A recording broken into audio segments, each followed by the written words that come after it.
الرحمن الرحيم إن الحمد لله نحمده ونستعينه ونستغفره ونؤمن به ونتوكل عليه ونعوذ بالله من شرور أنفسنا وسيئات أعمالنا من يهده الله فلا مضل له ومن يضلل فلا هادي له وأشهد أن لا إله إلا الله وحده لا شريك له وأشهد أن محمدا عبده ورسوله أرسله بالحق بشيرا ونذيرا اللهم صل على محمد وعلى آل محمد كما صليت على إبراهيم وعلى آل إبراهيم إنك حميد مجيد اللهم بارك على محمد وعلى آل محمد كما باركت على إبراهيم وعلى آل إبراهيم إنك حميد مجيد أما بعد فإن خير الحديث كتاب الله وخير الهدي هدي محمد صلى الله عليه وسلم شر الأمور محدثاتها كل محدثة بدعة كل بدعة ضلالة وكل ضلالة في النار فأعوذ بالله من الشيطان الرجيم يا أيها الذين آمنوا اتقوا الله حق تقاته ولا تموتن إلا وأنتم مسلمون وقال أيضا يا أيها الناس اتقوا ربكم الذي خلقكم من نفس واحدة وخلق منها زوجها وبث منهما رجالا كثيرا ونساء واتقوا الله الذي تساءلون به والأرحام إن الله كان عليكم رقيبا وقال أيضا يا أيها الذين آمنوا اتقوا الله وقولوا قولا سديدا يصلح لكم أعمالكم ويغفر لكم ذنوبكم ومن يطع الله ورسوله فقد فاز فوزا عظيما அன்பிற்குரிய எல்லாம் அல்ல அல்லாஹ்வின் நல்லடியார்களே, அல்லாஹ்வுடைய மாபெரும் கருணையினால் எல்லாம் அல்ல அல்லாஹ் அவனால் ஒப்புக்கொள்ளப்பட்ட உயர்வான மார்க்கமாக இருக்கக்கூடிய இஸ்லாமிய மார்க்கத்தில் நம்மை எல்லாம் ஆக்கி, அதிலும் குறிப்பாக ஜும்மாவுடைய கடமையை அல்லாஹ்வும் அல்லாஹ்வுடைய தூதர் முஹம்மது ஸல்லல்லாஹு அலைஹி வஸல்லம் அவர்கள் எந்த அடிப்படையில் நடைமுறைப்படுத்த சொன்னார்களோ அந்த அடிப்படையில் நடைமுறைப்படுத்துவதற்காக வேண்டி நாம் எல்லாம் இங்கே கூடியிருக்கிறோம். இந்த சந்தர்ப்பத்திலும் இன்னும் பிற சந்தர்ப்பங்களில் இஸ்லாமிய மார்க்க விளக்கத்தை பெறக்கூடிய நாம் பெறுவதோடு நின்று விடாமல் நிறுத்தி விடாமல் செயல்படுத்தக்கூடிய மக்களாகவும் செயல்படுத்தாத பிற மக்களை செயல்படுத்த தூண்ட வேண்டும் என்ற கோரிக்கையோடு இந்த ஜும்மா உரையை துவங்குகிறேன். இன்றைக்கு வழங்கப்பட்டுள்ள தலைப்பு அல் விகாயத்து மினல் அம்ரால், நோயிலிருந்து விடுபட என்ற தலைப்பு வழங்கப்பட்டிருக்கிறது.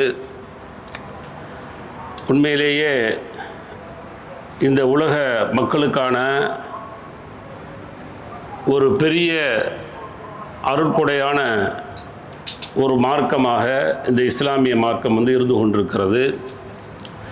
அந்த இஸ்லாமிய மார்க்கத்தை ஏற்ற நம்மில் பெரும்பாலான மக்கள் இஸ்லாம் சொல்லக்கூடிய, இஸ்லாம் காட்டக்கூடிய வழிகாட்டுதலை விட்டு அவர்கள் மற்ற மக்களைப் போலவோ அல்லது அவர்கள் எதை சரிகண்டார்களோ அந்த பாதையில் செல்லக்கூடிய ஒரு சூழலை பார்க்கிறோம். எல்லா விஷயங்களிலும் அல்லாஹ்வும் சரி, அல்லாஹ்வுடைய தூதர் முஹம்மது ஸல்லல்லாஹு அலைஹி வஸல்லம் அவர்களும் சரி, எதில் போய் நீங்கள் சோதித்து பார்த்தாலும் அல்லது படித்து பார்த்தாலும் அத்தனை விஷயங்களுக்கான பாடங்களையும் படிப்பினைகளையும் இஸ்லாம் தருவதை பார்க்க முடிகிறது. அந்த அடிப்படையில் தான் மருத்துவத்தை குறித்து பேசுகிறதா என்று சொன்னால் ஏராளமான செய்திகளை பேசுகிறது. நோய் வந்த பிறகு தேடக்கூடிய மருத்துவம், அதே போல் நோய் வருவதற்கு முன், வெள்ளம் வருவதற்கு முன் அணை கட்ட வேண்டும் என்பது போல் நோய் வருவதற்கு முன்னாடி நோய் வராமல் பாதுகாத்து கொள்ளக்கூடிய சில வழிமுறைகள், அது நேரடியாக நோயை குறித்து சொல்லாவிட்டாலும் அந்த செயல்களை செய்கின்ற பொழுது நோயிலிருந்து விடுபட அருமையான ஒரு வாய்ப்பாக இஸ்லாம் தருகிறது. சரி, இதெல்லாம் செஞ்சு நோய் வந்துருச்சு, விதி ஏற்றுக்கிறணும். இதெல்லாம் செஞ்சு நோய் வந்துருச்சு, ஏற்றுக்கிறணும். அந்த நோய் முற்றி மூத்தா போயிட்டாங்க, ஏற்றுக்கிறணும், விதி முடிஞ்சு போச்சு. அப்போ முயற்சி, முன்னெடுப்பு அப்படிங்கிறது ஒவ்வொரு விஷயங்களில் செய்யணும். அப்போ அந்த முன்னெடுப்பு செய்யாமல் எந்த ஒரு காரியமே செய்ய முடியாது. அப்போ முன்னெடுப்பு முயற்சிகள் செஞ்சதுனால தான் இப்போ உட்காந்துருக்கிறோம். அடுத்து முயற்சி செஞ்சால் தான் வீடு போய் சேருவோம். நம்ம பாட்டில் இங்கேயே உட்காந்துட்டு போனால் வீடு போய் சேர மாட்டோம். அதனால் முயற்சிகளை இஸ்லாம் எடுக்க சொல்லுது. எல்லா விஷயங்களையும் முயற்சி எடுங்க, இஸ்லாம் சொல்லக்கூடிய வழிகாட்டுதலை பாருங்க அப்படின்னு சொல்லுது. அப்போ அந்த அடிப்படையில் பல்வேறு செய்திகளை இஸ்லாம் சொல்லக்கூடிய செய்திகளாக நம்ம பார்க்குறோம். அதில் முதலாவது செய்தி, இந்த உலகத்தில் எந்த ஒரு இசமாக இருக்கட்டும் அல்லது எந்த ஒரு மதமாக இருக்கட்டும் சொல்லாத அழுத்தமான ஒரு செய்தி, ஈமானிய உறவோடு உண்டான ஒரு செய்தி தான் தூய்மை அப்படிங்கிறது இஸ்லாம் பேசுது. ஏன்னா நீங்கள் சுத்தமாக இருந்தாலே நோய் பெரும்பாலும் இல்லாமல் போயிடும். ஆனால் சுத்தம் இருக்கிறதா, தூய்மை இருக்கிறதா அப்படின்னு சொன்னால் அது எத்தனை பெரிய வினாக்கள் வேணாலும் போட்டுட்டு போனாலும் அதுக்கான விடைகள் கிடைக்காது. ஏன்னா தூய்மை இல்லாத பூமியாகத்தான் இன்றைக்கு மனிதர்கள் ஆக்கி வைத்திருக்கிறார்கள். நாம் வாழக்கூடிய குவைத்து வேண்டால் தூய்மையான ஒரு பகுதியாக காட்சியளிக்கலாம். ஆனால் நம்முடைய நாடு அந்த தூய்மைக்கு பேர் போயிருக்கிறதா? தூய்மை என்பது என்ன என்று தெரியாத அளவுக்கு போயிட்டு இருக்கிறாங்க. அப்போ அந்த தூய்மையை எங்கே சேர்க்கிறாங்க? அல்லாஹ்வுடைய தூதர் அத்துஹூர் ஷத்ருல் ஈமான் அப்படிங்கிறாங்க. தூய்மை என்பது ஈமானின் ஒரு பகுதி அப்படிங்கிறாங்க. உனக்கு ஈமான் இருக்குதா, இறை நம்பிக்கை இருக்கா, இறை விசுவாசம் இருக்கா, நீ தூய்மையாக இருக்கணும் அப்படின்னு சொல்லி இஸ்லாம் சொல்லுது.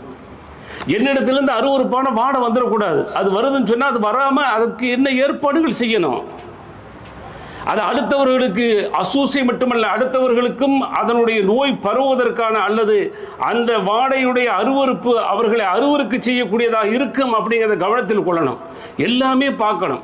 நான் அணிந்திருக்கக்கூடிய ஆடைகளிலிருந்து, நான் போட்டிருக்கக்கூடிய அந்த உடுப்புகளில் இருந்து, அதே போல் நான் சாக்ஸ் அணிகிறோம் அல்லது ஷூ போடுறோம்னா சிலர்கள் கழட்டும் போது பார்த்தீங்கன்னா அந்த அளவுக்கு மோசமாக இருக்கிறது. இப்போ இதெல்லாம் என்ன? இது வராமல் பாதுகாக்கிறதுக்கு என்ன முயற்சிகள்? அது முயற்சிகள் பண்ணணும். முயற்சி பண்ணால் கண்டிப்பாக வராமல் இருக்குமானா வராமல் இருக்கும். அப்போ தூய்மை என்பது இஸ்லாம் அடித்து சொல்லுது. உங்களுக்கு 2 ட்ரெஸ்ஸு ஒரு நாளைக்கு மாற்றணுமா மாற்றுங்க, 2 தடவை குளிக்கணுமா குளிங்க, உங்களுடைய சாக்ஸை 3 தடவை கழட்டி தூக்கி எறியணுமா தூக்கி மாற்றி போடுங்க. ஒன்றுமே போட்டு அடித்து 18 மணி நேரம் 12 மணி நேரம் போட்டு அதோடு பெருமையாக உள்ளே நான் சாக்ஸோடு வந்திருக்கிறேன், நான் உழைப்பாளி தான், உழைப்பை காட்டுன்னு சொல்லிட்டு நாத்தமாக உள்ள வரக்கூடாது. தூய்மை இஸ்லாம் அடித்து சொல்லு. தூய்மை தான், தூய்மை ஈமானில் ஒரு பகுதி, இறை விசுவாசத்தில் ஒரு பகுதி. அதனால தான் பள்ளிக்கு வரும்போது அழகாக வாங்கன்னு சொல்லுது. பல பள்ளிகளில் போக முடியுதா? சாதாரண நேரத்தில் போங்களேன். இன்னைக்கு உடுத்திருக்கக்கூடிய ஆடைகளோடு ஏனைய பக்தர்களுக்கு வர்றாங்களா? பல தடவை நம்ம சொல்லியிருக்கிறோம் இல்லையே. சில பள்ளிகளில் போன உடனே அவர்கள் வந்திருக்க கோலங்கள் பார்த்தால் ரொம்ப மிக அருவருப்பாக இருக்கிறது. அது கைலிகள் பார்த்தீங்கன்னா அந்த கைலிகள் எத்தனை மாதங்கள் ஆச்சோ தெரியல. அல்லது அவர்களுடைய கீழே அணியக்கூடிய அந்த கால் சட்டையாக இருந்தாலும் சரி, அது ஃபேண்ட்டு எதுவாக இருந்தாலும் சரி, அதையும் பார்த்தாலும் கூசக்கூடிய அளவிற்கு. அதே போல் அவர்கள் போடக்கூடிய டிஷர்ட் இருக்குது, சட்டை இருக்குது பாருங்க. அது இன்னும் சிலர்கள் நிற்கின்ற பொழுது அப்படியே மசாலா வாடை மூக்கை கவ்வி தும்மலுக்கு மேலே தும்மல் அடிக்கக்கூடிய சூழல். பள்ளிவாசலுக்கு வரும்போது அப்படி தான் வரணுமா? ரொம்ப டாப்பாக வாங்குங்கிறான்ல. ஹுது சீனத்துக்கும் இந்த குள்ளி மஸ்ஜித். பள்ளிக்கு வரும்போது ரொம்ப டிப்டாப்பாக வாங்குங்கிறான்ல, அழகாக வாங்க அப்படிங்கிறான். யாரை பார்க்க போகிறீங்க? இன்னைக்கு ஒரு மினிஸ்டர் பார்க்க போகிறதுக்கு எவ்வளோ தூரம் புது ட்ரெஸ் வாங்கிட்டு போகிறான் இல்லையா மனுஷன்? ஒரு அதிகாரியை பார்க்கறதுக்காக வேண்டி எல்லா வேலையும் செய்கிற, ஒரு கல்யாணத்துக்கு போகிறதுக்காக வேண்டி எவ்வளோ பெரிய முன்னெடுப்பு எடுக்கிற, எத்தனை ட்ரெஸ்ஸை பார்த்துட்டு தேர்ந்தெடுக்கிற. அல்லாஹ்வுடைய பள்ளிக்கு வரும்போது ஏனாதான எத்தனை அழுக்குகள் இருந்தாலும் பரவாயில்லை, எத்தனை மூட்டை பூச்சிகள் ஓடினாலும் பரவாயில்லன்னு சொல்லி போட்டுட்டு வரையே. இது இஸ்லாம் விரும்புதா? இல்லையே. அதனால தான் இறை விசுவாசத்தோடு அல்லாஹ்வுடைய தூதர் சேர்த்தாங்க. அப்போ தூய்மை எல்லா விஷயத்திலும் தூய்மையாக இருந்துட்டா அப்படின்னு சொன்னால் நோய்க்கான அந்த வேலையே இருக்காது. நோய் நம்மகிட்ட வர்றதுக்கு கொஞ்சம் யோசிக்க. ஏன்னா தூய்மையாக இருக்கிறமே. இங்கிட்ட மோதி பார்க்க, அங்கிட்ட மோதி பார்க்க, எல்லா இடத்துலையும் பார்த்தீங்கன்னு சொன்னால் சிலரோட ரூமில் போய் பார்த்தோம்னா ரூமை பார்க்கவே முடியாது. அந்த அளவுக்கு அலங்கோலமாக இருக்கிறது. உங்கள் ரூமு தானே, யார் சுத்தம் பண்ணுறது? ஒவ்வொரு ரூமுக்குள்ளே வந்தவொடனே ஒரு மன அமைதி தரணும். பரவாயில்ல, நல்லா இருக்கு, ரூமு நீட்டாக வச்சுருக்கிறாங்க, 3 கட்டல் போட்டிருக்காங்களா, 4 கட்டல் போட்டிருக்காங்களா, கட்டல் தூய்மையாக இருக்குதா, அது போர்த்திய போர்வைகள்லாம் மடிக்கப்பட்டிருக்கிறதா, அதெல்லாம் அந்த என்னது அந்த மேலே போட்டு விரிக்கிற பாருங்க விரிப்பு, பெட்டுக்கான விரிப்பு, கட்டலுக்கான விரிப்பு எல்லாத்தையுமே ஒரு வாரத்தில் மாற்று அப்படிங்கிறான். பலர்கள் மாசக்கணக்கில் மாற்றுறது இல்லை. அப்புறம் ஏன் நோய் வராது? நோய் வரத்தனை செய்ய இஸ்லாம் சுத்தமாக இருக்குதான்னு பாருங்க. அது எவ்வளோ நாளைக்கு அது தாங்கும்? நம்முடைய உடம்பை போட்டு அதில் தேய்க்கிறோம், 8 மணி நேரம் 10 மணி நேரம் தேய்க்கிறோம். அப்போ ஒரு 7 நாளைக்கு கணக்கு போட்டு பார்த்தீங்கன்னா எவ்வளோ நாள் ஆச்சு? ஆனால் காலையில் போட்ட சட்டையை ஒரு 10 மணி நேரம் 12 மணி நேரம், காலையில் போட்ட பணியை 24 மணி நேரம் கழிச்சு தூக்கி எரிஞ்சிடறோம்.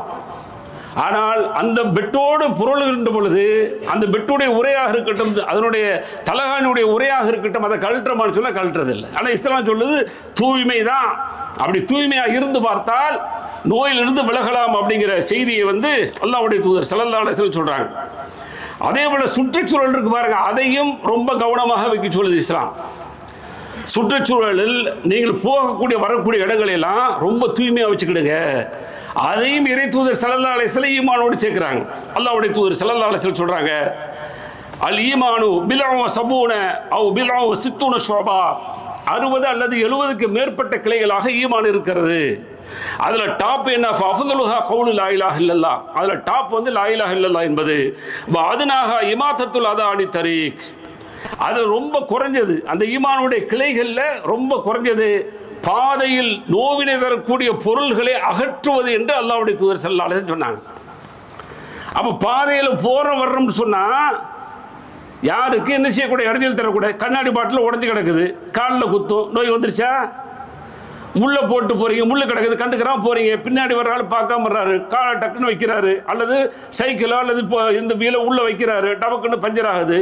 அப்போ அந்த நேரத்தில் என்ன செய்யறாரு? மன உளைச்சலுக்கு ஆளாகிறாரு, ரத்த கொதிப்பு வருது, ப்ரெஷர் ஆகுது, நோய் வருது.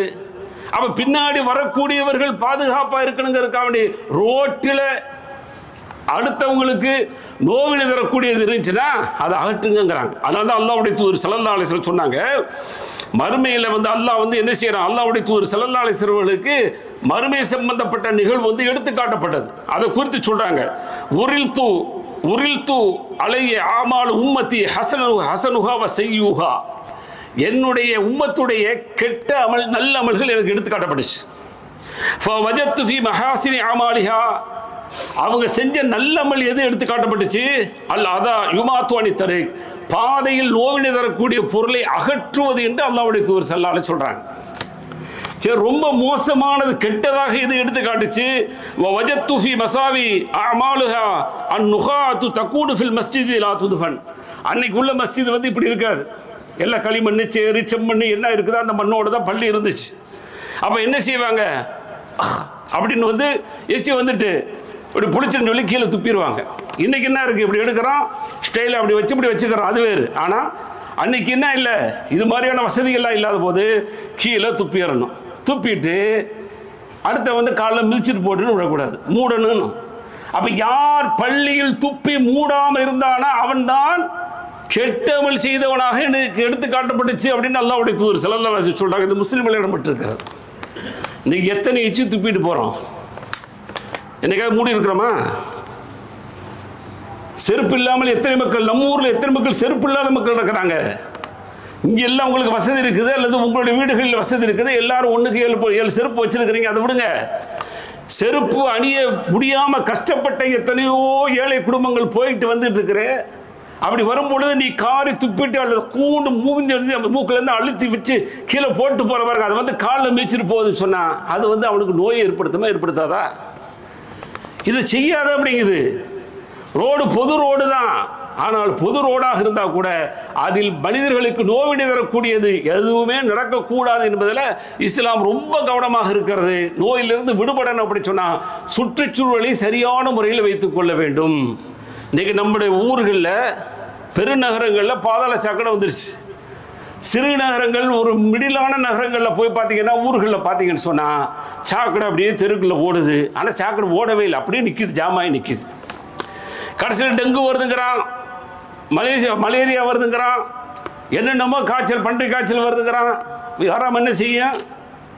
அப்போ அரசும் என்ன செய்யலை, அதற்கான முன்னெடுப்புகள் எடுக்கலை, மக்களும் முயற்சி செய்யலை, நோயை விலை கொடுத்து வாங்குறாங்க. எப்போ வரும் கார்பரேஷன்? ஆஹா டெங்கு பரவிட்டு இருக்கான், இந்த காய்ச்சல் பரவிட்டு இருக்கான், உடனே போய் மருந்து அடின்றவுடனே அப்படியே வந்து அந்த சாக்கடை மேலே அடித்து விட்டு போகிறது. அடித்து விட்டால் சில மணி நேரங்கள் இருக்கும், பல மணி நேரங்கள் கழிச்சோடனே மீண்டும் அவர் குடி வந்துடுவார். புதுசாக உருவெடுத்து என்ன செய்வார்? மீண்டும் வந்து குடி வந்துடுவார். வந்து பழையபடி என்ன செய்வார்? மேலே உட்காருவார், அழகாக நோயை கொடுத்துட்டு போயிடுவார். அப்போ நோய் எங்கே தீர்ந்துச்சு? ப்ளீச்சிங் பவுடர் போட்டு விட்டு போயிடுறது. அது சில மணி நேரங்கள் தான் அது. அப்போ நோய் வராமல் இருக்குன்னு சொன்னால் அதை எப்படி ஆப்ரேஷன் பண்ணணும் அப்படின்னு பார்க்கலையே அரசு. இன்னைக்கு நம்முடைய அரசு சாக்கடை நீர் வடிந்து ஓடியறன்னு நிற்கக்கூடாது, ஒரு சொட்டு கூட நிற்கக்கூடாது. சாக்கடை நீர் வந்து என்ன கலக்குது? எல்லாமே கலக்கிறது. சாக்கடை நீர் பார்ப்பதற்கு அருவருப்பான ஒரு கருங்கலராக அல்லது என்னமோ ஒரு கலரில் காட்சி அளிக்குது. அங்கிட்டு நடக்க முடியலையே, எந்த அளவுக்கு வீசுது துர்நாற்றங்கள். இங்கேயும் பார்த்தீங்கன்னா சில பல்தே டப்பாக்குள்ள ஒன்றுமே இல்லை, அங்கிட்டு போனீங்கன்னா மயக்கம் வராது, மயக்கம் வந்துடும் போல இருக்கு, அந்த அளவுக்கு விரண்டு ஓடக்கூடிய சூழல். இது நோயை வர வைக்குமா, நோயை போக வைக்குமா? இஸ்லாம் சொல்லுது இதெல்லாம் தூய்மை, சுற்றுச்சூழலை பாதுகாப்பாக வைங்க. சுற்றுச்சூழல் எந்த விதமான மனிதர்களுக்கு கெடுதல் விளைவிக்காமல் இருக்கணும் அப்படிங்கிறதுல ரொம்ப கவனமாக இருக்கு. அது போக எந்த அளவுக்கு சொல்லுது, மரம் நிழல் தரக்கூடிய மரம் இருந்தால் கூட அங்கே 1க்கு 2க்கு போயிடாதீங்க அப்படிங்குது. நீங்கள் பாட்டில் போய் வைப்பீங்க, அங்கே நிற்பாங்க, அதில் இருந்து என்ன செய்யும், சில கிருமிகள் மனிதனுக்கு வந்துடும், அல்லது அந்த இடத்துல போய் அவர்கள் தங்குவதற்கு அருவறுப்பு படுவாங்க. அதெல்லாம் செய்யாதுன்னு சொல்லுது இஸ்லாம். தேங்கி இருக்கக்கூடிய நீரில் சிறுநீர் கழிக்காத, அதில் போய் என்ன செய்வாங்க, மக்கள் அந்த தண்ணியை உபயோகிச்சாங்கன்னு சொன்னால் அதில் உள்ள கிருமிகள் அவர்களை தொற்ற வாய்ப்பு இருக்கிறது, அவர்களை தாக்க வாய்ப்பு இருக்கிறது. அப்போ தொற்று நோய் இருக்கிறதா, அதுக்கும் விடை காணுவோம் இன்ஷா அல்லாஹ். அப்போ என்ன அப்படின்னு சொன்னால், எந்த வகையிலும் மனிதர்கள் பாதித்து அவர்கள் நோய்வாய்ப்படக்கூடாது என்பதில் இஸ்லாம் கவனமாக இருக்கிறது. அதனால் சுற்றுச்சூழலையும் சரியான முறையில் பார்த்துக்கணும். அடுத்து சொல்ல வேண்டியதே இல்லை, உணவு விஷயத்தில் ரொம்ப கவனம். உணவு விஷயத்தில் கவனம் உண்டோம்னா நம்மால் என்ன செய்கிறது, ஒன்று எஸ்டாப்ளிஷாக அதெல்லாம் சாப்பிடுப்பா, 6லே வரும் 60லே வரும், வரும்போது பார்த்துக்கலாம் அப்படின்னு சொல்லி ஃபுல்லாக கட்டுறது ஒரு கோஷ்டி. இன்னொரு கோஷ்டி இல்லை அப்படி சொல்லி ரொம்ப கீழே இழுத்துட்டு நான் டயட்டுங்கிற பேரில் இப்படி இருக்கு சொல்லு. இஸ்லாம் தெளிவாக சொல்லுது, அழகாக சொல்லுது. இஸ்லாத்தை போல உலகத்தில் எதுவுமே சொல்லலை. குலு வஷ்ரபு வலா துஸ்ரிஃபு இன்னஹு லா யுஹிப்புல் முஸ்ரிஃபீன். அல்லாஹ் ரொம்ப அழகாக சொல்ல, சாப்பிடு, குடி, எவ்வளோ வேணுமோ அவ்வளோ சாப்பிடு, எவ்வளோ வேணுமோ அவ்வளோ குடி. 3ல் ஒரு பகுதி அந்த ஹதீஸ் எல்லாம் சரியில்லை. ஏன்னா அல்லாஹ் சொல்றதுக்கு நேர் எதிர்மறை. 3 பகுதி என்ன செய்யணும், 3ல் ஒரு பகுதி தண்ணிக்கு, ஒரு பகுதி சாப்பாட்டுக்கு, ஒரு பகுதி காற்று வரணுமா. அது காற்று வர்றது வராதது அது வேற. நீங்கள் ஃபுல்லாக முட்டினாலும் முட்டாட்டாலும் கொஞ்சம் நேரம் அப்படி லேசாக அசை போட்டிங்கன்னு சொன்னால் அது பாட்டில் மூச்சு வந்துடுது, அது வேறு. ஆனால் அல்லாஹ் சொல்றது என்ன, வலா துஸ்ரிஃபு, வீண் விரயம் செய்து விடாதீர்கள், உணவுல வீண் விரயம் செய்யாதீங்க. அப்போ உங்களுடைய உடலுக்கு எது தேவையோ அதை சாப்பிடுங்க. ஆனால் இன்னைக்கு எந்த உணவை நீங்கள் போய் கை வச்சாலும், எந்த உணவை போய் பார்த்தாலும் ஒரிஜினாலிட்டி இல்லை, எதுலேயுமே ஒரிஜினாலிட்டி இல்லை. முன்னோர்கள் சாப்பிட்டாங்கல்ல, நம்முடைய தாய் நம்முடைய பாட்டன் முட்டெல்லாம் சாப்பிட்டாங்கல்ல, அந்த உணவை இன்னைக்கு சாப்பிட்றோமா? ஏதாவது நான் வெஜ்ஜாக தான் சாப்பிடுவேன். வெஜ்ஜு எங்கே பியூர் வெஜ்ஜு இருக்குது, கொடுங்க என்கிட்ட காட்டுங்க. கத்திரிக்காய், பழைய கத்திரிக்காய் எப்படி இருக்கும், பச்சை பசேரன்னு இருக்கும், பார்ப்பதற்கு அழகாக இருக்கும். அதையெல்லாம் பார்ப்பதற்கே கண்குளிர்ச்சியாக இருக்குது. இன்றைக்கி அந்த கத்திரிக்காயை பார்க்கவே முடியலை.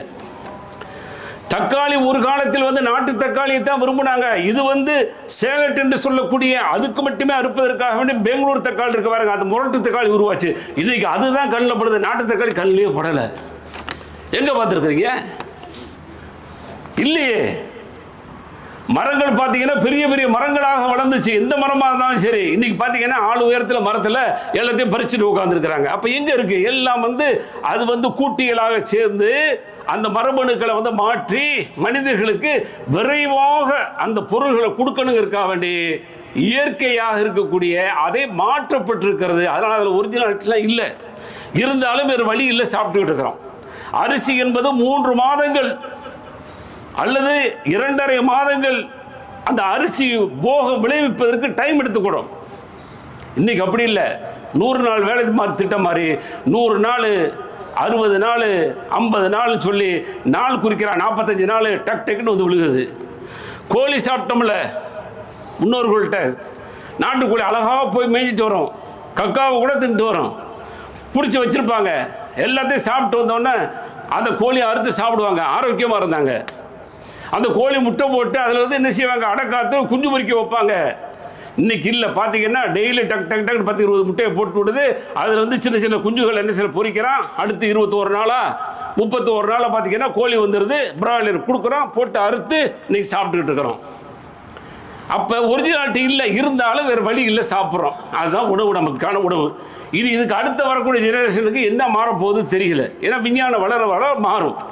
ஆனால் அப்படி சாப்பிடும் பொழுது உங்களுடைய உடலுக்கு எது ஆரோக்கியமாக இருக்கு அதை சாப்பிடுங்க. யாரும் ப்ரெஸ் பண்ணாதீங்க, இதை சாப்பிடு, சாப்பிட்டு தான் ஆகணும் அப்படின்னு சொல்லி யாரையும் நிர்பந்திக்காதீங்க. ஒருத்தருடைய உடம்புக்கு இது ஒத்துக்கிறல அப்படின்னு சொன்னால் விட்டுறணும். உப்பு சேர்த்தாங்க, முன்னாடி சாவலை உப்பு சேர்த்தாங்க, உப்பு சேர்க்க உப்பு பயமுறுத்துறான், பயந்தாங்க. ஆனால் உப்பே சேர்க்கக்கூடாது, உப்புண்டாலே விரண்டு ஓடு, வெள்ளை சக்கரை விரண்டு ஓடு. வெள்ளை சக்கரை நான் சின்ன பிள்ளையா இருக்கும்போது வெள்ளை சக்கரை சாப்பிட்றவன் தான் பணக்காரன் என்ற நியதி இருந்துச்சு. எனக்கு இன்னும் கண்ணுக்கு முன்னாடி நிற்குது. அன்னைக்கு யார் கருப்பட்டியும் சரி மண்டை வெள்ளம் யார் சாப்பிட்டாங்களோ அவங்கள வந்து ரொம்ப ஏழையாக அவங்கள வந்து பார்க்குற பார்வையே வேற மாதிரி இருந்துச்சு. இன்னைக்கு போய் கருப்பட்டி சாயா இருக்கா, நாட்டு சக்கரை சாயா இருக்கா கேட்குறான். இது 10 ரூபான்னா அது 20 ரூபா போடுறான். நான் சின்ன பிள்ளையா இருக்கும்போது அதுதான் ரொம்ப சீப்பாக இருந்துச்சு. இன்னைக்கு மக்கள் அதன்பால் திரும்பின உடனே என்ன செஞ்சிட்டாங்க, வர்றியா வா அப்படி சொல்லி அதை விலை கூடுதலான பொருளாக ஆக்கிட்டாங்க. ஒரிஜினல் கருப்பட்டிலாம் வந்து 400-500 ரூபாய்க்கு கூட கிடைக்க மாட்டேங்குது ஒரிஜினாலிட்டி. அதில் ஒரிஜினாலிட்டி இல்லை இன்னைக்கு. அப்போ என்னன்னு சொன்னால் எதையுமே நிதானங்க. இஸ்ராஃப் அப்படின்னா அப்படித்தான். உப்புண்டா லிமிட்டாக போடு, சக்கரைண்டா லிமிட்டாக போடு, உரப்புண்டா லிமிட்டாக போடு, எல்லாம் லிமிட்டாக போடு. நான் நிறைய சாப்பிடு சொல்லிட்டு இவர் 1 கரண்டி சாப்பிடுவாங்கன்னா நீங்கள் 3 கரண்டி போடுறது இல்லை. இது அர்த்தம் இல்லை, இது பாதிப்பு வரும். வலா துசரி பண்ணா வீண் வரையும் சொன்னா கொண்டு கொட்டுறது இல்லை, உங்களுடைய உடலுக்குள்ள கொட்டுறீங்க பாருங்க. அப்படி கொட்டும் பொழுதும் கவனமாக கொட்டுங்க, நோய் வராதவாறு கொட்டுங்க. உங்களுடைய உடம்பு எதை ஏத்துக்கலையா அதை உள்ள விடாதீங்க. உங்களுக்கு உருளைக்கிழங்கு ஏத்துக்கலையா விடாதீங்க. உருளைக்கிழங்கு அது கேஸ் ட்ரபிள் உள்ளது இல்லை, சுண்டல் அது கேஸ் உள்ளது இல்லை. உங்களுடைய உடல் ஏத்துக்கறல அவ்வளவுதான், முடிஞ்சு போச்சு. அதான் மருத்துவர்கள் சொல்றாங்க, உங்களுடைய உடலுக்கு எது ஒவ்வாமையா இருக்கு அதை விட்டுருங்க. அப்படி விட்டுட்டீங்கன்னா உங்களுக்கான நோய் வருவதற்கான வாய்ப்பு இல்லை. அப்போ சாப்பிடுவதும் சரி குடிப்பதும் சரி அழகான முறையில் நீங்கள் செய்யுங்க அப்படின்னு சொல்லி இஸ்லாம் காட்டக்கூடிய பல்வேறு வழிமுறைகளை வந்து நம்ம பார்க்குறோம். அதே போல் ஹராம் ஹலால் அதை அல்லாஹ் சொல்லும் பொழுது அல்லாஹ்வுடைய தூதர் வயுஹில்லு லஹுமுத் தய்யிபாத் நல்லவற்றை அவர்களுக்கு ஆகுமாக்கினார். வயுஹர்ரிமு அலைஹிமுல் ஹபாயிஸ் எது கெட்டதோ மனித சமூகத்துக்கு எதெல்லாம் ஹராம்னு சொல்லியிருக்கு இஸ்லாம் அதில் பூரா நோய் இருக்குதுங்க. பன்றி இறைச்சி நோய், செத்தது நோய், பாம்பு பள்ளி நோய், எதெல்லாம் சாப்பிட வேணாம்னு சொல்லி இருக்குதோ அது பூரா நோய். அதை பூரா தின்னு நான் நோய் வர வைப்பேங்கிறான். பாம்பு கடிச்சிருச்சு, சமீபத்தில் பார்த்துருப்பீங்க வடநாட்டில் பாம்பு கடிச்சிருச்சு. என்னடா செய்யணும், போய் ஒன்று ட்ரீட்மெண்ட் இருக்கிறமா இல்லையா, மாட்டு சாணத்தை கூட உள்ளே போட்டு திணிச்சு வைக்கிறான். திணிச்சு வச்சு ரொம்ப திணறி கத்தி அந்த அம்மா கடைசியில் ஆஸ்பத்திரி கொண்டு போகிறாங்க. கொண்டு போன உடனே அங்கே வந்து விஷம் வந்து உள்ளே ஏறிடுச்சு அப்படிங்கிறான். எந்த விஷம், பாம்பு கடிச்ச விஷம் இல்லை, சாணத்தில் உள்ள விஷம் ஏறிடுச்சுங்கிறான். எவ்வளோ கிறுக்கனா இருக்க பாருங்க. சாணியை தேய்ச்சிக்கிறான், மூத்திரத்தை குடிக்கிறான், அதெல்லாம் கழிவுடா. எவ்வளோ பெரிய முட்டாள்தனம் அது. அப்போ இஸ்லாம் சாப்பிடக்கூடிய அந்த பொருளும் சரி ரொம்ப கவனமாக இருங்க. நீங்கள் எதை செய்தாலும் அதை ஆரோக்கியம் இருக்கிறதா என்று பார்த்து செய்யுங்க அப்படின்னு சொல்லுது. அப்போ அல்லாஹ்வுடைய தூதர் ஸல்லல்லாஹு அலைஹி வஸல்லம் நமக்கு எதையெல்லாம் ஹராமாக்குனாங்களோ அது எல்லாம் அது வந்து கெட்டது என்று அல்லாஹ் பதிவு செய்கிறான். மது குடிக்காதீங்கன்னு சொல்லுது, நோய் வருது. மாது அந்நிய மாதுட்ட பெண்ட போகாதீங்கன்னு சொல்லுது, நோய் வருது. ஆனால் செஞ்சுக்கிட்டு இருக்கிறான், அதிகாரப்பூர்வமாக செய்கிறான், அதை ரொம்ப ஆனந்தமாக செய்கிறான். ஆனால் இஸ்லாம் சொல்லுது அதெல்லாம் உனக்கு நோய் வருதுடா அப்படிங்குது, கெட்டதுடாங்குது, அசூசங்குது. உன்னுடைய மனைவி 1 பத்தலையா 2 முடிடா, எவ்வளோ செலவு கொடுக்குது. உனக்கு 1 பத்தலை, எனக்கு அப்படி இருக்கு வீரியா, இன்னும் 2 பேர்கிட்ட போத்தி ஆகணும்னு சொன்னால் நீ ஹலாலை தேடுறா. எவ்வளோ பெரிய வாய்ப்பு கொடுக்குது நமக்கு. ஹலாலை தேடுங்க, ஹலாலை முடிச்சுக்கிடுங்க. எந்த வகையில் உங்களுக்கு கெடுக்கக்கூடிய ஹராமில் போயிடாதீங்க. ஆனால் இன்னைக்கு சமூகம் என்ன தெரியுமா சொல்லுது, ஹராமலையாவது போய்க்கப்பா, அஃபீஷியலாக ஹலாலாக 2வது கொண்டு வந்துடாதுன்னு இஸ்லாம் சொல்லுது. கூட்டு வச்சு சமரசம் பேசுகிறாங்க பெரிய பெரிய ஆளுகள்லாம். பார்க்கலையா அவரை, உங்கள் தாத்தாவை, உங்கள் இவரை பார்க்கலையா, அந்த ஜமாத்தில் இவரை பார்க்கலையா, அந்த அம்மாவை வச்சிருக்காரு, இந்த அம்மாவை வச்சிருக்காரு, இந்த வேலைக்கார அம்மாவை வச்சிருக்கிறாரு அப்படின்னு உதாரணம் சொல்லிட்டு கடைசியில் என்ன செய்யப்படுது, ஹராம ஆதரிக்கக்கூடிய சமூகமாக இருக்கிறது. அல்லாஹ் பாதுகாக்கணும். அப்போ அல்லாஹ்வுடைய தூதர் ஸல்லல்லாஹு அலைஹி வஸல்லம் ஹலால் ஆக்குனாங்கல்ல, அல்லாஹ் ஹலால் ஆக்கல, 4 வரைக்கும் ஹலால் ஆக்கியிருக்காருல்ல. அப்போ அந்த ஹலாலில் உங்களுக்கு நோய் இல்லை. நீங்க தப்பும் தவறுமா ஒரு பெண்ணு போயிட்டீங்கன்னா அல்லாஹ் பாதுகாக்கணும். அவள் மூலமாக வரக்கூடிய நோய்கள், எய்ட்ஸ் போன்ற மிக பயங்கரமான கொடிய நோய்கள்லாம் இன்னைக்கு வந்து இருந்துக்கிட்டு தானே இருக்கிறது. அப்போ அதைத்தான் அல்லாஹ் சொல்றான், அவர் நல்லவற்றை என்ன செய்கிறார், உங்களுக்கு ஆகமாக்குறார், கெட்டவற்றை விட்டும் உங்களை தடுக்கிறார் என்று அல்லாஹ்வுடைய தூதர் ஸல்லல்லாஹு அலைஹி வஸல்லம் சொல்லக்கூடிய செய்தியை பார்க்க முடிகிறது. அதே போல் அடுத்து அல்லாஹ்வுடைய தூதர் ஸல்லல்லாஹு அலைஹி வஸல்லம் லா அதுவா வலா தியரா வலா ஹாமா வலா சஃபர வ ஃபிர்ர மினல் மஜ்தூமி கமா தஃபர்ரு மினல் அஸ்த். அதாவது தொற்று நோய் என்பது கிடையாது அப்படின்ட்டாங்க. தொற்று நோய் என்பது கிடையாது. நம்ம வந்து தொற்றும்னு ஏற்கனவே ஒரு வார்த்தை போட்டிருக்கிறோம். அப்போ தொற்றுமா என்று சொன்னால் தொற்றும். ஆனால் தொற்று நோய் உண்டா? இல்லை. ரெண்டு முரணா இருக்கிறதே பதில் சொல்றேன். அப்ப தொற்று நோய் என்பது கிடையாது. பறவைகளை கொண்டு சகுனம் பார்ப்பதும் கூடாது. ஆந்தை இருக்குல்ல, அதை கொண்டு சகுனம் பார்க்க கூடாது. அதே போல சஃபர் மாதம் என்பது பீடை என்பதும் கிடையாது சொல்லிவிட்டு, சிங்கத்திடமிருந்து எப்படி விரண்டு ஓடுவாயோ அப்படி தொழில்நோயாளியிடமிருந்து விரண்டு ஓடு என்று அல்லாஹ்வுடைய தூதர் ஸல்லல்லாஹு அலைஹி வஸல்லம் சொல்லக்கூடிய செய்தி புகாரில வருது. இது யாருக்குண்டா? பயந்தாங்குழியா இருக்கிறாங்க இல்லையா, தொழுநோயாளி இருக்கிறாரு, இது மாதிரியான எக்ஸ்ட்ரா நோயாளி இருக்கிறாரு, அவர்கிட்ட இருந்தா எனக்கு ஒட்டிக்கிறோம் அப்படின்னு சொல்லி பயம் உள்ளவங்களா இருந்தா ஓடி போயிரு அப்படிங்கிறாங்க. நீ காரணம் சொல்லிடாது. ஓடின பிறகு வேற என்ன நடந்தாலும் பிரச்சனை இல்லை. ஆனா ஓடாம உட்கார்ந்து இருந்தா இதை சொல்லிக்கிட்டு இருப்ப. அதனால தொற்று நோய் என்பது கிடையாது. அப்ப நோய் தொற்றுதே, எல்லாத்துக்கும் தொற்றாது. யார் பலவீனமாக இருக்கிறார்களோ உடல் ரீதியில், அவர்களுக்கான அந்த எதிர்வினையாற்றக்கூடிய அணுக்கள் அங்கே பலவீனமாக இருக்கிறதோ, அதை எதிர்த்து போராட முடியவில்லையோ, அவர்களை அந்த நோய் என்ன செய்கிறது? தாக்குகிறது. அவ்வளவுதான், தொற்றவில்லை. ஏன்னா அல்லாஹ்வுடைய தூதர்கிட்ட கேட்கிறாங்க, தொற்று நோய் இருக்கிறதே, இந்த ஒட்டகத்துக்கு வந்த நோய் இந்த ஒட்டகத்துக்கு வந்துச்சு அப்படின்னு கேட்கும்போது அல்லாஹ்வுடைய தூதர் அழகாக கேட்டாங்க. சரி, ரைட்டு, இப்படியே வரிசையாக வந்துச்சுனீங்களே, இந்த முதல் ஒட்டகத்துக்கு யார் கொடுத்து சொல்லுன்ட்டாங்க. பதில் சொல்றதுக்கு ஆள் இல்லை. முதல் ஒட்டகத்துக்கு வந்துச்சுல, அது எங்க இருந்து தொற்றுச்சு சொல்லு. அப்ப தொற்று இருந்தால் அதற்கு தொற்று இருக்க வேண்டுமே, அதற்கு கொடுத்தது யார்? நோய் அல்லாஹ் தான். எனவே நோய் அல்லாஹ் கொடுக்கறாங்கறத புரிய வச்சாங்க. அதனால தொற்று என்பது கிடையாது. அதே சமயத்தில் நான் பயப்படுகிறேன் என்று சொன்னால் சிங்கத்தை விரண்டு ஓடுறது போல விரண்டு ஓடி. இந்த ஊர்ல கால்ரா பிரச்சனை இருக்கு, இந்த ஊர்ல மலேரியா பிரச்சனை இருக்கு, டெங்கு டைஃபாய்டு ஏதோ பிரச்சனை இருக்கு அப்படின்னு சொன்னா பயமா இருக்கா? ஓடி போயிரு, ரூமை மாத்திக்க, ஏரியாவை மாத்திக்க. ஆனா இருந்துகிட்டு நீ அல்லாஹ்வை குறை சொல்றது, அவர்களை திட்டுவது போன்ற வேலைகளை செய்துவிடக் கூடாதுங்கிறதுல இஸ்லாம் கவனமாக இருக்கிறது. அதே போல முஸ்லீம்லேயும் ஒரு ஹதீஸ் பதிவு செய்யப்பட்டிருக்கிறது. நோயாளி இருக்கக்கூடிய இடத்துல நல்லவர்கள் இருக்கக்கூடிய இடத்துல நோயாளிகள் கொண்டு போடக்கூடாது. அது தேவையில்லை. ஏன்னு சொன்னா அந்த நோய் என்ன செய்யும்? 1-2 பேர்த்த அப்படியே தாக்க வாய்ப்பு இருக்கிறது. ரெண்டாவது, நோயாளிகள் பேணுவாங்களா? இந்த பள்ளியில் கூட என்ன செய்யறேன்னு சொன்னா, கொரோனா வரும்போது இருந்த பேணுதல் இருக்கு பாருங்க, அப்படியே மாசை கட்டிக்கிட்டு மூக்குல கூட எதையும் அடைச்சிட்டு வந்தாலும் என்ன தெரியல, திறந்து பார்க்க முடியல, காதை அடைச்சிக்கிட்டு ரொம்ப கவனமா உள்ள வந்த மக்கள் இன்னைக்கு பொக்கு நீங்க லேசா இரும்பி விட்டுக்கிட்டே இருக்கிறேன். இருமும் போது அப்படித்தான் இருமணுமா? சரி, இன்னைக்கு மாஸ்க் போடலங்க. நீங்கள் இருமக்கூடிய இருமல் மூலமாக வெளியேறக்கூடிய அந்த கிருமிகள் அடுத்தவர்களை பாதிக்க வாய்ப்பு இருக்கிறதே. அப்ப என்ன செய்யணும்? நீங்கள் இருமும் பொழுது வெளியில போகாதவாறு குறைஞ்சபட்சம் டிஷ்யூ பேப்பர்களை வச்சு மூடணும். தும்மல் வரும்போது என்ன செய்ய? டிஷ்யூ பேப்பர் வச்சு மூடணும்.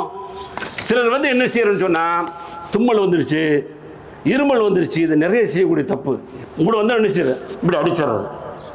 அடிச்சாச்சா, இப்ப இவர் எங்க இருப்பாரு? கையில் இருப்பாரு. இப்படியே கொண்டு போய் சஜிதால வச்சிடறாரு. இவர் போன படம் இன்னொருத்தர் சஜிதா செய்யறாருல, அதுக்கு தானே மாஸ்க் போட சொன்னாங்க. அப்ப இங்க அடிக்காம எங்க அடிக்குது? அடிக்கிறது அந்த 2 டிஷ்யூ பேப்பர் எடுத்து பொத்திக்கிட்டு அடிச்சு என்ன செய்யுங்க? அந்த டிஷ்யூ பேப்பர் வச்சுன்னா டிஷ்யூ பேப்பர்ல ஒட்டிக்கிடுவார். சளிகிளி வந்தாலும் ஒட்டிக்கிற இல்லையா? இன்னொரு முறை என்ன? இப்படி அடிக்கும். இங்க அடிச்சிட்டீங்கன்னா இது ஒன்றை தான் இருக்கும், அடுத்தவங்க போறது ரொம்ப கம்மி. நீ கையில் அடிச்சு கொண்டு அங்கே வச்சுட்ட, அல்லது வெளியில் ஹேண்ட் ஷேக் பண்ற, முசாபா பண்ற, என்ன செய்யும்? ஒரு 10 பேருக்கு கை கொடுத்துட்டு போற, நீ அடிச்சு வச்சிருக்கிய, மூக்குலையும் வாயிலையும் அடிச்சு வச்சிருக்கிறிய. அப்ப இஸ்லாம் எவ்வளவு பெரிய ஆரோக்கியத்தை சொல்லுது பாருங்க. இஸ்லாம் சொல்லாட்டாலும் இது ஆரோக்கியம் இல்லையாது? இதை நம்ம பேண வேண்டாமா? இது கொரோனா முடிஞ்சு போச்சு அப்படின்னு சொன்னா, நோய்கள் எல்லாம் முடிஞ்சு போச்சுன்னு சொன்னா சர்வசாதாரண என்ன அடிக்கிறாங்க. நமக்கு அடிக்கும் போதே நமக்கு ஒரு மாதிரியா இருக்கு, என்னடா இந்த அடி அடிக்கிறாரு? வருது தும்மல், வேண்டான்னு சொல்லல, தும்மல் வரட்டும், இருமல் வரட்டும். ஆனால் அது முறையாக என்ன செய்யணும்? சபைகள் இருக்கும்போது பேணணும். அல்லாஹ்வுடைய தூதர் ஸல்லல்லாஹு அலைஹி வஸல்லம் நல்லவர்களோடு நோயாளிகளை அல்லது நோயாளிகளோடு நல்லவர்களை சேர்க்க வேணாங்கிறாங்க. அதுதான் அர்த்தம். அது அப்ப அதன் மூலமாக நோயிலிருந்து விடுபட வாய்ப்பு இருக்கிறது அப்படிங்கிற செய்தியை பார்த்துக் கொள்றோம். அதே போல அடுத்து, நோய் வந்தால் நிவாரணம் தேடியே ஆகணும். சில மனிதர்கள் இருக்கிறாங்க, அல்லாஹ் பார்த்துக்கிறோம், நோயை கொடுத்தான்ல, அல்லாஹ் விட்டது நடக்கட்டும். இது இல்லை, இது இஸ்லாம் அப்படி சொல்லவே இல்லை. இது கிறுக்கர்கள் சொல்றது, பைத்தியக்கார பேச்சு. நோய் வந்தால் அதுக்கு மருத்துவம் தேடணும். சிலர் சொல்றது, நம்ம மருந்துனால அங்கே சும்மா கை வைத்தியம் அப்படி இப்படி, ஏதோ ஒரு வைத்தியம் பாருங்க, அதுல நலவு இருக்கிறதா, உங்களுக்கு நிவாரணம் இருக்கிறதா? இல்லைண்டா நீங்கள் அடுத்தடுத்த நகர்வை நோக்கி நீங்கள் மருத்துவத்தை தேடி போயே ஆகணும். இல்லைன்னா நீங்கள் தற்கொலை பண்ணுறீங்கன்னு அர்த்தம். ஒரு வேளை செத்துட்டீங்கன்னா அல்லாஹ் பாதுகாக்கணும். ஏன்னா அல்லாஹ்வுடைய தூதர் ஸல்லல்லாஹு அலைஹி வஸல்லம் சொல்லக்கூடிய செய்தி, லிக்குல்லி தாயின் தவாவுன், ஒவ்வொரு நோய்க்கும் நிவாரணம் இருக்கிறது, மருந்து இருக்குன்னு அல்லாஹ்வுடைய தூதர் சொல்கிறாங்க. நோய் அல்லாஹ் இறக்கும் பொழுது மருந்தை சேர்த்தே இறக்கி இருக்கிறான். மருந்து என் மண்டைக்கு படலை தெரியலன்னா அது வேறு. ஆனால் அல்லாஹ் இறக்கி இருக்கிறானா, இறக்கி இருக்க ஹதீஸ் பொய்யாகாது. அதனால் அல்லாஹ்வுடைய தூதர் சொல்றாங்க, ததாதவ் ததாதவ், நீங்கள் மருத்துவம் பண்ணுங்க. ஃபைனல்லாஹ் அஸ்ஸவஜல் லம் யலதான் இல்லா வலலஹு தவான், அல்லாஹ் எந்த ஒரு நோயை வைத்தாலும் இறக்கினாலும் அதற்கு நிவாரணத்தை அல்லாஹ் வச்சிருக்கிறான். கைர தாயின் வாஹித், ஒரே ஒன்றை தவிர, அல்ஹரம், மௌத்தை தவிர. மௌத்தை தவிர எல்லாத்துக்கும் அல்லாஹ் என்ன செஞ்சிருக்கான்? மருத்துவத்தை வச்சிருக்கான். மருத்துவம் தேட வேண்டும். மருத்துவத்தை குறை சொல்லிட்டு சிலர்கள் போக மாட்டாங்க. மருத்துவம் இன்னைக்கு மாஃபியாக்களாக இருக்குது, காசு பிடுங்கிறாங்க, ரைட்டு. பட் அதே சமயத்தில் காசு பிடுங்காத அரசு மருத்துவமனை எத்தனையோ நல்ல மருத்துவமனை இருக்குது, முயற்சி பண்ணி அங்கே போகலாம். எத்தனையோ நல்ல மருத்துவர்கள் குறைவான காசு வாங்கிட்டு அவர்கள் மருத்துவம் செய்கிறாங்க, அந்த மாதிரி போகலாம். அதனால் அதையெல்லாம் விட்டுவிட்டு நாம் XYZ என்று சொல்லி ஏதோ ஒன்று தேர்வு செய்து அங்கே தான் போகும்போது நம்மளை பிடுங்குவதற்கு ரெடியாக இருக்கிறாங்க. அதெல்லாம் கவனத்தில் கொள்ளணும். அதையெல்லாம் கவனத்தில் கொள்ளாமல் பொதுவாக மருத்துவ உலகத்தை விமர்சனம் செய்வது இஸ்லாம் சொல்லக்கூடியதில்லை. எந்த மருந்து உங்களுக்கு பிடிக்குதோ, அது எந்த இதாக தான் சரி, அது ஆங்கிலமாக இருக்கட்டும், அல்லது மற்ற யூனானியாக இருக்கட்டும், அல்லது சித்தாவாக இருக்கட்டும், ஹோமியாவாக இருக்கட்டும், எதுவாக இருந்தாலும் எந்த வகையிலும் நீங்கள் என்ன செய்யணும்? மருத்துவம் தேடியாகணும். அல்லாஹ் விட்ட வழி என்று சொல்லி இருப்பது நோயிலிருந்து விடுபட முடியாது என்பதை இஸ்லாம் எச்சரிக்கிறது. அடுத்து குடிக்கிறோம் அப்படின்னு சொன்னால் அல்லாஹ்வுடைய தூதர் ஸல்லல்லாஹு அலைஹி வஸல்லம் அந்த அவங்க தோல் பை வச்சிருப்பாங்க, அதில் வாய் இருக்கு பாருங்க, அதில் வாய் வைத்து குடிக்காதீர்கள் அப்படின்ட்டு அல்லாஹ்வுடைய தூதர் தடை செய்யக்கூடிய செய்தியை புகாரில் பார்க்குறோம். ஏன்னா இதன் மூலமாகவும் கிருமி பரவுது. அப்படின்னா வாய் வச்சு குடிக்கலாமே, நீங்கள் என்ன மாத்தமாக சொல்கிறீங்க? வாய் வச்சு குடிக்கலாம், ஆனால் வாய் வச்சு குளிக்கும் போது கொப்பளிக்கக்கூடாது. சிலர் வாய் வச்சு குடிக்கிறாங்க தெரியுமா? அப்படி வாய் வச்சு போட்டு குடிக்கும்போது பாருங்கள், உள்ளே இங்கே வரக்கூடிய தண்ணி வாயில் பட்டு உள்ளேருந்து திரும்ப இந்த வாயிலிருந்து பட்டு இந்த தண்ணி ரீசப்ளை ஆகும் பாட்டிலுக்குள்ளே. சொல்கிறது புரிஞ்சிருக்கும், புரியலடா தோதுட்டு கேளுங்க சொல்கிறேன். தண்ணி குடிப்பாங்க, அப்போ குடிக்கும்போது என்ன செய்யணும்? இந்த மடல் போயிருச்சா, இதோட ஸ்டாப் ஆயிடணும். இது போனது இங்கேருந்து ரிப்பீட் ஆகி திரும்ப உள்ளே போகுது பாருங்க, இது நல்லது, ஆரோக்கியமாக. இது இந்த மாதிரி கேஸ் தான் சொல்லியிருக்கிறாங்க. இது மாதிரி குடிக்காதீங்க. நான் வாய் வச்சு குடித்தா எல்லாரும் வச்சு குடிக்கலாம், இன்னும் இவ்வளோ சமத்துவம், அதெல்லாம் மாற்றுக்கிறது இல்லை. அப்படி வாய் வச்சு நீங்கள் குடிக்க பிரச்சனை. ஆனால் வாய் வைத்து குடிக்கின்ற பொழுது உங்களுடைய உள்ள அந்த தண்ணீர், அந்த குடிபானங்கள் ரிப்பீட்டாக உள்ளே செல்லாமல், டம்ளராக இருந்தாலும் சரி, பாட்டிலாக இருந்தாலும் சரி, போகாதவாறு என்ன செய்யணும்? பார்த்து கொள்ளணும். இதெல்லாம் ரொம்ப கவனிக்க வேண்டியது. இதை ஒட்டிய சின்ன ஒரு செய்தின்னு சொல்கிறேன். சிலர் விக்ஸ் எல்லாம் எடுப்பாங்க இல்லையா? விக்ஸ் என்ன செய்கிறது? நோண்டுறது. இந்த கையில் இந்த கையில் நோண்டி திரும்ப இப்படி விடுறது. எங்கெங்கே ஆப்ரேட் பண்ணுறதோ உள்ளே விட்டு என்ன செய்யறது? விட்டுட்டு திரும்ப தேவைப்படுது என்ன செய்யறது? திரும்ப உள்ளே விட்டு நோண்டு. எப்போ அப்படி சரி, இது உள்ளே விட்டு நோண்டிட்டேன், உள்ளே விட்டுட்டேன், திரும்ப அது உள்ளே விடலாமா? விடுறமே. சரி, விட்டு உனக்கு தான் பிரச்சனை, அடுத்து பிள்ளை யாராக வரும், அதுக்கெல்லாம் எடுத்து நோண்டிட்டு திரும்ப வேணும்னு சொன்னால் ஒரு நோண்டி உள்ளே விட்டுட்டு திரும்ப நோண்டுறது. இதெல்லாம் ஆரோக்கியம் இல்லை. அப்போ என்னையா செய்யணும்? தேவையா கொஞ்சம் எடுங்க, இந்த கேள்வி எடுத்துட்டு இங்கே வச்சுக்கிடுங்க, அல்லது இந்த கேள்வி எடுத்துட்டு இப்படி வச்சு இங்கே அப்பிக்கிட்டு என்ன தேவையோ எங்கெங்கே அப்ளை பண்ணவும் பண்ணிவிட்டு முடிஞ்சிருச்சா, பத்தலையா, திரும்ப இந்த கேள்வி சுத்தமாக தானே இருக்குது, இதுலேருந்து எடுங்க, பிரச்சனை இல்லை. நீங்கள் இதை விட்டு எல்லாம் ஆப்ரேஷன் பண்ணிவிட்டு இதில் என்ன நடந்துச்சு, என்ன கிருமி இருக்குன்னு தெரியல, இதை திரும்ப பாட்டிலுக்குள்ளே வர்றது இருக்குது பாருங்கள், விக்ஸ் பாட்டிலுக்குள்ள டப்பாக்குள்ளே, இது வேண்டாம். இதெல்லாம் என்னன்னு சொன்னால் நோயை திரும்ப வரக்கூடிய ஒரு வாய்ப்பாக இருக்கிறது. அப்படிங்கிறனால அல்லாஹ்வுடைய தூதர் ஸல்லல்லாஹு அலைஹி வஸல்லம் சொல்லக்கூடிய செய்தி, வாய் வைத்து அந்த பாத்திரத்தில் நீங்கள் என்ன செய்யுங்க? குடிக்காதீங்க அப்படின்னு அல்லாஹ்வுடைய தூதர் சொல்லக்கூடிய அந்த செய்திகளை பார்க்குறோம். இது போக அல்லாஹ்வுடைய தூதர் ஸல்லல்லாஹு அலைஹி வஸல்லம் பல்வேறு பிரார்த்தனைகளை சொல்லி தந்திருக்கிறாங்க. நாம் இங்கேயே பல்வேறு பிரார்த்தனைகள் சொல்லியிருக்கிறோம்.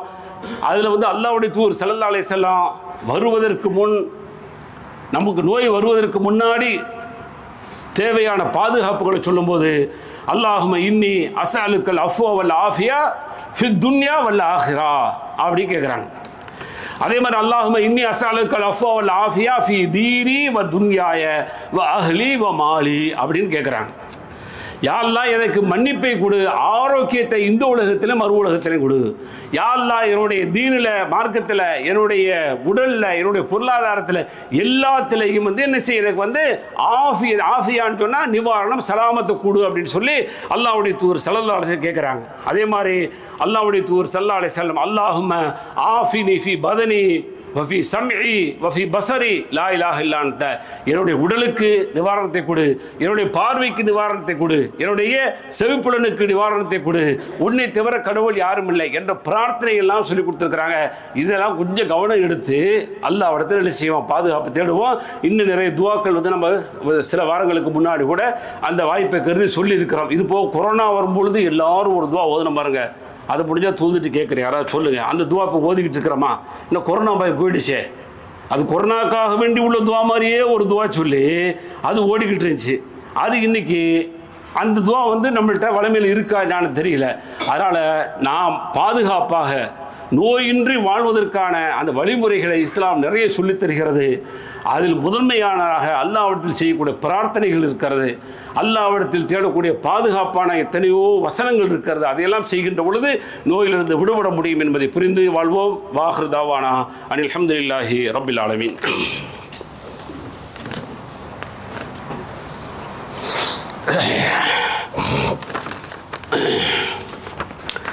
பிஸ்மில்லாஹிர் ரஹ்மானிர் ரஹீம்.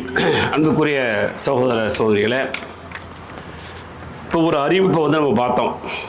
என்ன அறிவிப்பு சொன்னால், தெலுங்கானா அரசு வந்து அறிவிச்சிருக்கு, யாரெல்லாம் ரம்ஜானுடைய நோன்பு வைக்கிறீங்களோ அந்த முஸ்லீம் சமூகத்திற்காக வேண்டி மிகப்பெரிய ஒரு சலுகையை வந்து அறிவிச்சிருக்கு. எப்படி அறிவிச்சிருக்கு? நீங்கள் 1 மணி நேரத்துக்கு முன்னாடி போயிடலான்னு சொல்லி. அது பெரும்பாலும் பார்த்துருப்பீங்க அந்த செய்தி. பார்த்துட்டு நிறையா பேர் இதை வந்து பரப்புறது. பார்த்தீங்களா, தெலுங்கானா அரசு வந்து முஸ்லீம்களுக்கு மிகப்பெரிய சலுகை செஞ்சு 1 மணி நேரம் அட்வான்ஸாக கொடுத்துருச்சு. ஒருத்தர் எழுதுகிறார், இதை வந்து தமிழக முதல்வர் கவனித்து இந்த சலுகையை வழங்குவாரான்னு. எதுக்கு இந்த சலுகை? எதுக்கு இந்த சலுகைன்னு? இந்த சலுகை வந்து இந்த சலுகையை விட நமக்கு ஏற்பட்ட பிரச்சனைகள் இருக்குது பாருங்கள். ஒட்டுமொத்த சமூகத்தையே, சமூகத்துக்கு உண்டான உரிமைகளையே பறிக்கக்கூடிய அதில் குரல் கொடுத்தாங்கன்னா அது பிரச்சனை வேறு. இன்றைக்கி வந்து வக்ஃபு சொத்துக்கான அந்த பிரச்சனைகளுக்கு நீங்கள் வந்து சட்டம் இயற்றி அதுக்கு அவங்களுக்கு எதிராக நீங்கள் குரல் கொடுத்து அதை உங்கள் இதில் வந்து அமல்படுத்த மாட்டேங்கிற மாதிரி நீங்கள் சத்தம் போட்டிருந்தீங்கன்னா அது ஒரு நியாயம் இருக்குது. குடியுரிமை சட்டம் வந்துச்சு, பொது சிவில் சட்டம் வந்துச்சு. இதே மாதிரி இஸ்லாமியர்களை குறி வச்சு ஒரு சட்டத்தை, அது எப்போ பழங்காலமாக நடைமுறையில் இருக்கக்கூடிய சட்டத்தை மாற்றுறதுக்கு வரும் பொழுது அங்கேயெல்லாம் மௌனம் காத்துட்டு ஓட்டுக்காக விட எதுக்காக விட என்ன செய்கிறாங்க, இப்படி ஒரு சலுகை கொடுத்தோம்னா நம்மால் ரொம்ப சந்தோஷப்படுறாங்க. ஒரு பக்கம் சந்தோஷப்படுங்க, வேணான்னு சொல்லலை. ஆனால் இது சந்தோஷமாக இது நமக்கு. நாம் இந்த 1 மணி நேரத்துக்கு தான் இயங்கிட்டு இருக்கிறோமா? இல்லையே. நாம் போர் செஞ்ச சமூகத்திலிருந்து வந்திருக்கிறோம். போர் செஞ்ச சமூகம். பத்ர் போர் வந்து ரமலான் மாதத்தில் நடந்துச்சு. ஒட்டிய வயிறோடு இருந்தாங்க, சரியாக சாப்பிட முடியாமல் இருந்தாங்க, உணவுகள்லாம் இல்லை, நோன்பு வச்ச நிலைமையில தான் அந்த பத்ர் காலத்தை சந்திச்சாங்க. எதிரி வந்து 1000 பேர் வந்திருந்தான். கிட்டத்தட்ட ஒரு 9 ஒட்டகத்தை அறுத்து சாப்பிட்டுக்கிட்டு இருந்தான். அதை வச்சு தான் அல்லாஹ்வுடைய தூதர் வந்து 1000 பேர் இருக்காங்கன்னு சொல்லி முடிவு பண்ணாங்க. ஒரு ஒட்டகத்துக்கு வந்து 100 பேர் அப்படின்னு கணக்கு பண்ணி அல்லாஹ்வுடைய தூதர் வந்து கிட்டத்தட்ட 1000 பேர் வந்திருக்கிறாங்க அப்படின்னு சொல்லி அல்லாஹ்வுடைய தூதர் முடிவு பண்ணாங்க. அவ்வளோ பெரிய கூட்டத்தை நோன்பு வச்சுக்கிட்டு தான் எதிர்த்துச்சு. அதனால் வந்து இந்த நோன்புக்காக வேண்டி வேலைகளில் சலுகை இருக்கு பாருங்க, இது நமக்கு தேவையில்லை. இது நமக்கு தேவையில்லை. நாம் அதையெல்லாம் வந்து எதிர்கொள்வோம். கஷ்டத்தோடு நோன்பு வைக்கிறது இருக்கு பாருங்க, அதுவும் தான் இஸ்லாம் வந்து அப்படி தான் உனக்கு இருக்குன்னு சொன்னால் அதை ஏற்றுக்கிறணும். நான் வந்து ரொம்ப ஹார்டாக ஒர்க் பண்ணுறேன், வேறு வழி இல்லை அப்படின்னு சொன்னால் அது ஒர்க் பண்ணும் பொழுது, நீ நோன்பு வைக்கும் பொழுது அல்லாஹ்ட்ட துவா செஞ்சுட்டு, இலகுவாக்க அல்லாஹ் எனக்கு எந்த கஷ்டத்தையும் தராத அல்லாஹ், நோன்பை லேசாக்குன்னு சொல்லி அல்லாஹ்ட்ட துவா செஞ்சுட்டு சகருடைய சாப்பாட்டை உண்மையிலேயே அதில் பரக்கத்து இருக்குன்னு சொல்லி சாப்பிட்டு நீங்கள் போய் வேலையை பாருங்கள், உங்களுக்கு எந்த கஷ்டமே இருக்காது. இன்றைக்கி நோம்பில் பசியுடைய உணர்வு இல்லைங்க. இப்போ இன்னும் கொஞ்ச நேரத்தில் எல்லாத்துக்குமே பசிக்க ஆரம்பிக்குது, இந்த பேசிட்டு இருக்க தாகம் ஆரம்பிக்குது. ஆனால் நோம்பில் இதே மாதிரி பேசினாலும் தாகம் இல்லையே. அந்த தாகம் எங்கே ஓடி போச்சு? அதை மறைச்சது யாரு? அந்த பசியை மறைச்சது யாரு?